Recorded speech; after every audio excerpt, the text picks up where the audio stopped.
आज की इस डेटा ड्रिवन दुनिया में डेटा हर जगह है, लेकिन इसमें एक मजेदार चुनौती है। हमारा सबसे जरूरी डेटा अक्सर एक जगह नहीं बल्कि कई अलग-अलग सिस्टम्स में बिखरा पड़ा होता है। तो चलिए समझते हैं कि इस डेटा की उलझन को सुलझाकर क्लैरिटी यानी स्पष्टता कैसे लाई जा सकती है।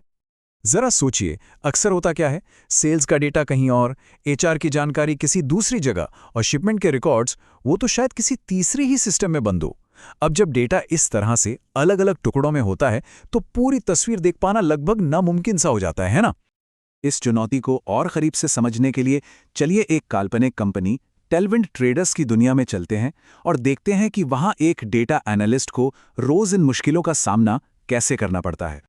तो अब हम सीधे उतरते हैं डेटा की इस दुनिया में और पता लगाते हैं कि टेलविंड ट्रेडर्स के सामने असल में क्या चुनौती है। सबसे पहले आता है उनका सेल्स डेटा। समझिए, ये कंपनी की जान है जो माइक्रोसॉफ्ट एसक्यूएल सर्वर डेटाबेस में स्टोर है।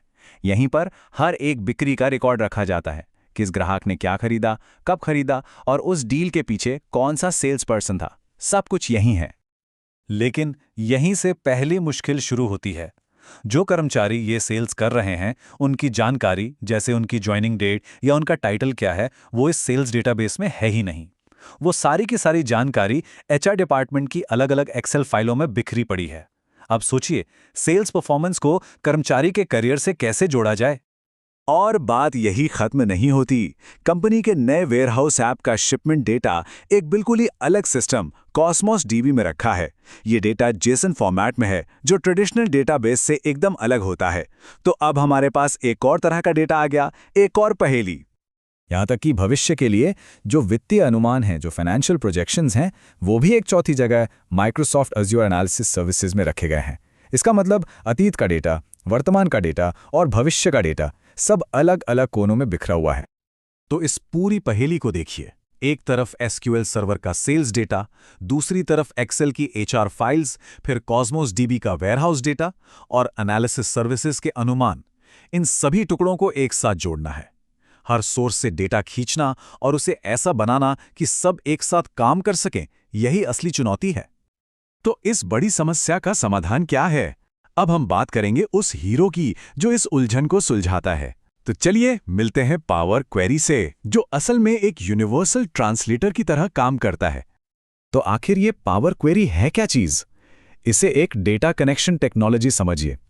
इसका सीधा साधा काम है अलग अलग स्रोतों से डेटा को खोजना, उनसे कनेक्ट करना, उन सबको मिलाना और फिर उसे ऐसा साफ सुथरा बनाना कि वो रिपोर्टिंग के लिए पूरी तरह तैयार हो जाए।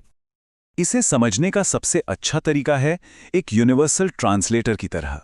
सोचिए, जैसे एक ट्रांसलेटर अलग अलग भाषा बोलने वालों के बीच में बातचीत करवाता है, ठीक वैसे ही पावर क्वेरी अलग अलग डेटा सिस्टम्स को एक दूसरे से बात करने के काबिल बनाता है।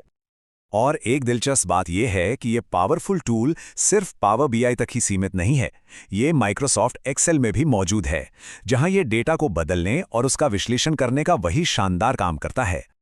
ठीक है, अब हम ये तो जान गए हैं कि पावर क्वेरी क्या है, तो चलिए अब देखते हैं कि ये असल में काम कैसे करता है। ये डेटा की उलझन को सुलझाकर स्पष्टता यानी क्लैरिटी कैसे लाता है।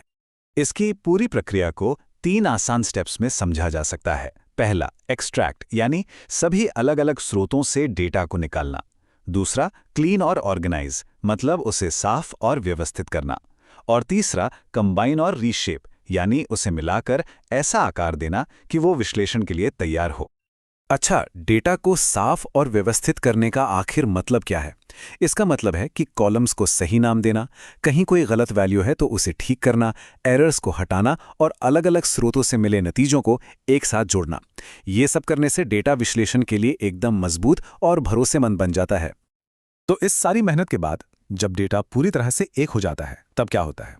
अब हम उस आखिरी पड़ाव पर हैं जहां इस पूरी प्रक्रिया की असली ताकत सामने आती है। और यही है इस पूरी मेहनत का नतीजा। एक बार जब सारा बिखरा हुआ डेटा एक जगह साफ सुथरे रूप में आ जाता है, तो फिर पावर बीआई में ऐसी रिपोर्ट्स बनाई जा सकती हैं जो सिर्फ नंबर नहीं दिखाती, बल्कि बिजनेस के लिए जरूरी और गहरी जानकारी देती हैं। और इसका असर सिर्फ एक रिपोर्ट तक ही सीमित नहीं रहता। जब आप इस एक साथ लाए गए डेटा मॉडल को पब्लिश करते हैं, तो ये पूरी कंपनी के लिए एक सिंगल सोर्स ऑफ ट्रुथ बन जाता है।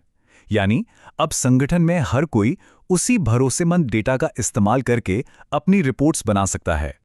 तो संक्षेप में कहें तो इस पूरे सफर से ये सीखने को मिलता है कि कैसे अलग-अलग डेटा स्रोतों को पहचाना जाए और उनसे कनेक्ट किया जाए, चाहे वो कोई डेटाबेस हो, कोई फाइल हो या फिर कोई ऐप।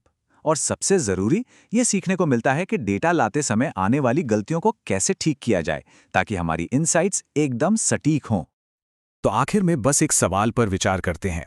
सोचिए, अगर किसी का सारा डेटा एक ही भाषा बोलने लगे, अगर सेल्स, एचआर और शिपमेंट की कहानियां एक साथ जुड़ जाएं, तो वो उस बिजनेस की कौन सी छिपी हुई सच्चाई उजागर कर सकता है, कौन सी नई कहानी सुना सकता है।